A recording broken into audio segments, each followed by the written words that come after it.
ইহরামের হুকুম। ইহরাম ছাড়া মিকাত অতিক্রম নিষিদ্ধ। হজ বা উমরা পালনকারী ব্যক্তির জন্য বিনা ইহরামে যে স্থান অতিক্রম করা জায়েজ নয় তাই হল মিকাত।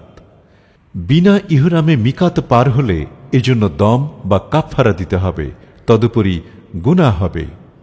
ইহরাম গ্রহণের পর অনেক কাজকর্ম নিষেধ, যেমন সহবাস করা যাবে না, পুরুষদের সেলাই করা কোনো জামা পায়জামা ইত্যাদি পরা বৈধ নয়, কথা ও কাজে কাউকে কষ্ট দেয়া যাবে না, নখ, চুল, দাড়ি, গোঁফ ও শরীরের পশমও কাটা বা ছেঁড়া যাবে না, কোনো ধরনের সুগন্ধি ব্যবহার করা যাবে না, কোনো কিছু শিকার করা যাবে না, তবে ক্ষতিকর প্রাণী মারা যাবে। ক্ষতি করে না এমন কোনো প্রাণী মারা যাবে না। হারাম শরীফ বা বাসা থেকে সেলাইবিহীন একটি সাদা কাপড় পরিধান করুন, অন্যটি গায়ে জড়িয়ে নিয়ে ইহরামের নিয়তে 2 রাকাত নামাজ পড়ে নিন। শুধু হজের নিয়তে তালবিয়া পড়ুন। 8 জিলহজ জোহরের নামাজের আগেই মিনায় পৌঁছে যাবেন। হাজিদের সুবিধার্থে এখন 7 জিলহজ সন্ধ্যায় মিনায় নিয়ে যাওয়া হয়।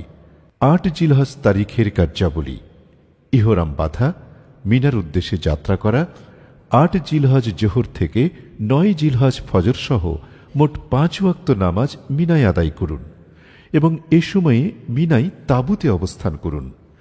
নামাজ শেষে তাকবীরে তাশরিক এবং তালবিয়া পড়ুন। মুসাফিরগণ নামাজ কসর হিসেবে পড়বেন।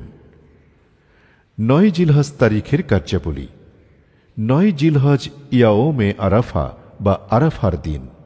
আরাফার ময়দানে অবস্থান করা ফরজ। সূর্যোদয়ের পর মিনা হতে আরাফার উদ্দেশ্যে যাত্রা শুরু করতে হবে। মনে রাখবেন, আরাফার ময়দানে যাবার জন্য পর্যায়ক্রমে যানবাহন আসবে এবং নির্দিষ্ট সময়ের আগেই সবাইকে পৌঁছানোর ব্যবস্থা করবে, তাই হুড়োহুড়ি করে বাসে উঠবেন না। 9 জিলহজ দুপুরের পর থেকে সূর্যাস্ত পর্যন্ত আরাফাতের ময়দানে অবস্থান করুন। মসজিদে নামিরাই জোহর ও আসর উভয় নামাজ জামাতে একসঙ্গে আদায় করুন। আর মসজিদে নামিরা যদি আপনার কাছ থেকে দূরে থাকে তাহলে আপনার গ্রুপ লিডারের দেখানো স্থানেই অবস্থান করবেন। নিজ তাঁবুতে জোহর ও আসরের নামাজ আদায় করুন, তবে খেয়াল রাখবেন আপনাকে অবশ্যই আরাফার সীমানার ভেতরে থাকতে হবে। বিশেষ বার্তা: হজের কোনো বিষয়ে মতপার্থক্যের সৃষ্টি হলে ঝগড়া করবেন না। আপনি হজ সংক্রান্ত যে জ্ঞান অর্জন করেছেন এবং যে আলেমের লেখা ও নির্দেশনার উপর আস্থা রাখেন তার সমাধান অনুযায়ী আমল করবেন। সূর্যাস্তের পর মাগরিবের নামাজ না পড়ে মুজদালিফার দিকে রওনা হন। সূর্যাস্তের আগে রওনা হওয়া যাবে না। মুজদালিফায় অবস্থান করা ওয়াজিব। আরাফার সূর্যাস্তের পর মুজদালিফায় গিয়ে এশার সময়ে মাগরিব ও এশা একসঙ্গে আদায় করুন। এখানেই রাত যাপন করুন। রাতে মুজদালিফা থেকে জামারায় নিক্ষেপের জন্য ছোট ছোট 70টি কঙ্কর সংগ্রহ করুন। মুজদালিফায় কঙ্কর খুব সহজেই পেয়ে যাবেন। পরবর্তী দিনগুলোর জন্য পাথর সংগ্রহ করুন। 10 জিলহজ তারিখের কার্যাবলী: 10ই জিলহজ অর্থাৎ ঈদের দিনে কাজসমূহ হল: 1.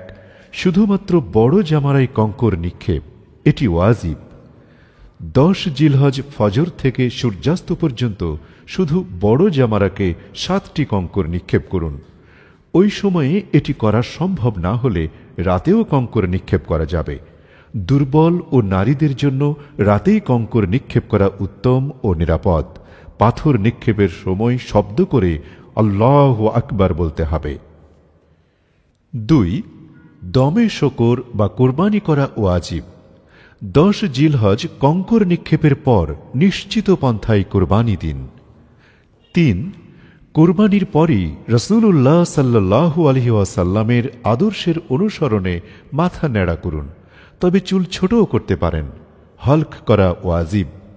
মনে রাখবেন, কঙ্কর নিক্ষেপ, কোরবানি করা ও চুল কাটার মধ্যে ধারাবাহিকতা জরুরি। এই কাজগুলো শেষ হলে আপনি প্রাথমিকভাবে হালাল হলেন এবং ইহরাম ছেড়ে স্বাভাবিক পোশাক পরবেন। 4. তাওয়াফ করা ফরজ। মক্কায় গিয়ে তাওয়াফুল ইফাজা তথা হজের ফরজ তাওয়াফ করতে হবে। 12 জিলহজ সূর্যাস্তের আগেই ফরজ তাওয়াফ করা উত্তম। তবে নারীরা প্রাকৃতিক কারণে উল্লেখিত সময়ে তাওয়াফ করতে না পারলে পবিত্র হওয়ার পরে করবেন। তাওয়াফের বিস্তারিত পদ্ধতি: 1. ইস্তিবা সহ তাওয়াফ করুন। মনে রাখবেন, তাওয়াফের সময় অজু থাকা জরুরি। তাওয়াফের সময় ইহরামের চাদরকে ডান বগলের নিচের দিক থেকে পেঁচিয়ে এনে বা কাঁধের ওপর রাখাকে ইস্তিবা বলে। এটি বিশ্বনবী মুহাম্মদ সাল্লাল্লাহু আলাইহি ওয়াসাল্লামের সুন্নাত। 2. হাজরে আসওয়াদকে সামনে রেখে তার বরাবর ডান পাশে দাঁড়ান। ডান পাশে তাকালে সবুজ বাতিও দেখতে পাবেন। এরপর দাঁড়িয়ে তাওয়াফের নিয়ত করুন। তারপর ডানে গিয়ে এমনভাবে দাঁড়াবেন যেন হাজরে আসওয়াদ পুরোপুরি আপনার সামনে থাকে। এরপর হাত তুলে বিসমিল্লাহি আল্লাহু আকবার বলুন। হাজরে আসওয়াদের দিকে ইশারা করে ডান দিকে চলতে থাকুন, যাতে পবিত্র কাবা ঘর পূর্ণ বায়ে থাকে। পুরুষের জন্য প্রথম 3 চক্করে রমল করা সুন্নত। রমল অর্থ বীরের মতো বুক ফুলিয়ে, কাঁধ দুলিয়ে, ঘন ঘন কদম রেখে দ্রুত গতিতে এগিয়ে চলা। 3. রুকনে ইয়ামিনীকে সম্ভব হলে শুধু হাতে স্পর্শ করুন। চুমু খাওয়া থেকে বিরত থাকুন। 4. রুকনে ইয়ামিনী থেকে হাজরে আসওয়াদের মাঝখানে এ দোয়া পড়ুন: রব্বানা আতিনা ফিদ দুনিয়া হাসানাহ ওয়া ফিল আখিরাতি হাসানাহ ওয়া কিনা আযাবান নার ওয়া আদখিলনাল জান্নাতা মা'আল আবরার ইয়া আজিজু ইয়া গফফার ইয়া রব্বাল আলামিন। অতঃপর হাজরে আসওয়াদ পর্যন্ত এসে চক্কর পুরো করুন। 5. পুনরায় হাজরে আসওয়াদ বরাবর দাঁড়িয়ে হাত দিয়ে ইশারা করে চক্কর শুরু করুন। এভাবে 7 চক্করে তাওয়াফ শেষ করুন। 6. হাতে 7 দানার তসবিহ অথবা গণনা যন্ত্র রাখতে পারেন, তাহলে 7 চক্কর ভুল হবে না। 7. এ সময় যে দোয়া, সূরা, আয়াত মনে আসে তা দিয়ে দোয়া করবেন, কারণ এটা দোয়া কবুলের সময়। 8. তাওয়াফের 2 রাকাত নামাজ ওয়াজিব। মাকামে ইব্রাহিমের পেছনে বা মসজিদুল হারামের যে কোনো স্থানে তাওয়াফের নিয়তে মাকরু সময় ছাড়া 2 রাকাত নামাজ পড়ে দোয়া করুন। এটা দোয়া কবুলের সময়। এরপর জমজমের পানি পান করুন। 5. সাই করা ওয়াজিব। সাই করার নিয়ম: জমজমের পানি পান করে ধীরে ধীরে সাফা পাহাড়ে আরোহণ করুন। সাফা ও মারোয়া পাহাড় দুটি কাবা শরীফের পাশে অবস্থিত। এই পাহাড় দুটির মাঝে 7 বার আসা যাওয়া করাকে সাই বলা হয়। সাই করার পদ্ধতি হল মসজিদে হারামের বাবুস সাফা দিয়ে সাফা পাহাড়ে আরোহণ করতে হবে। সাফা পাহাড়ে দাঁড়িয়ে এই আয়াত পাঠ করুন: ইন্নাস সাফা ওয়াল মারওয়াতা মিন শাআইরিল্লাহ ফামান হাজ্জাল বাইতা আও ইতামারা ফালা জুনাহা আলাইহি আন ইয়াতাওয়াফা বিহিমা ওয়া মান তাতাওয়া খায়রা ফাইন্নাল্লাহা শাকিরুন আলিম। সূরা বাকারা আয়াত 158। সাফা পাহাড়ের কিছুটা উপরে উঠে কাবা শরীফের দিকে মুখ করে সাইয়ের নিয়ত করে হাত তুলে 3 বার তাকবীর বলে দোয়া করুন। তারপর মারওয়ার দিকে রওনা হয়ে 2 সবুজ দাগের মধ্যে একটু দ্রুত পথ চলে মারওয়ায় পৌঁছালে 1 দৌড় পূর্ণ হল। মারওয়া পাহাড়ে উঠে কাবা শরীফের দিকে মুখ করে হাত তুলে তাকবীর পড়ুন এবং আগের মতো চলে সেখান থেকে সাফায় পৌঁছালে 2য় দৌড় পূর্ণ করুন। প্রতি দৌড়ে সাফা ও মারওয়াতে হাত তুলে দোয়া করুন। এভাবে আসা যাওয়া মিলিয়ে 7 বার চলাচলের মাধ্যমে সাই সম্পন্ন হবে। সাই শেষ হলে এ দোয়া পড়ুন: রব্বানা তাকাব্বাল মিন্না ইন্নাকা আনতাস সামিউল আলিম ওয়া তুব আলাইনা ইন্নাকা আনতাত তাওয়াবুর রহিম।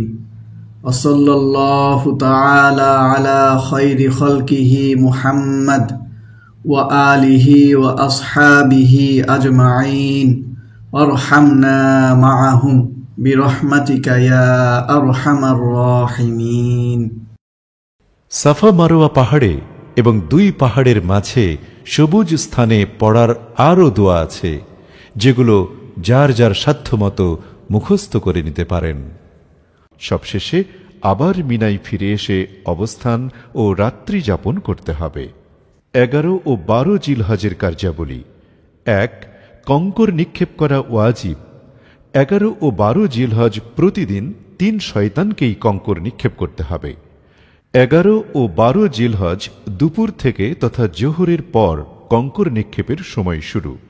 ভিড় এড়ানোর জন্য আসরের নামাজের পর অথবা সুবিধাজনক সময়ে 7টি করে কঙ্কর নিক্ষেপ করতে হবে। প্রথমে ছোট, মধ্যম, তারপর বড় শয়তানকে। ছোট জামারা থেকে শুরু করে বড় জামারাই শেষ করুন। ওই সময়ে এটি করা সম্ভব না হলে রাতেও কঙ্কর নিক্ষেপ করা যাবে। দুর্বল ও নারীদের জন্য রাতেই কঙ্কর নিক্ষেপ করা উত্তম। 2. মিনায় রাত যাপন। মিনায় অবস্থানরত দিনগুলোতে তথা 10 ও 11 জিলহজ মিনাতেই রাত যাপন করুন। আর যদি 13 তারিখ রমি কঙ্কর ছুঁড়ে মারা শেষ করে ফিরতে চান, তবে 12 তারিখও মিনাতে রাত যাপন করুন। সূর্যাস্তের আগে মিনা ত্যাগ করা উত্তম। 13 জিলহজ মিনা ত্যাগ। 13 জিলহজ মিনায় না থাকতে চাইলে 12 জিলহজ সন্ধ্যার আগে মিনা ত্যাগ করুন। সূর্যাস্তের আগে মিনা ত্যাগ করা উত্তম।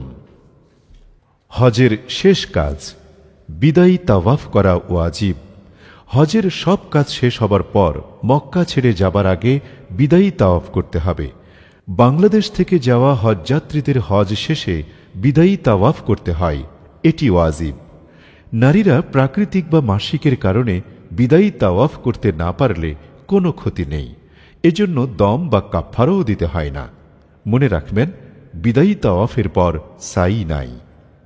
বিশেষ তথ্য: ছাপানো অথবা ইন্টারনেটে মক্কা, মদিনা, মিনা, আরাফাতের মানচিত্র পাওয়া যায়।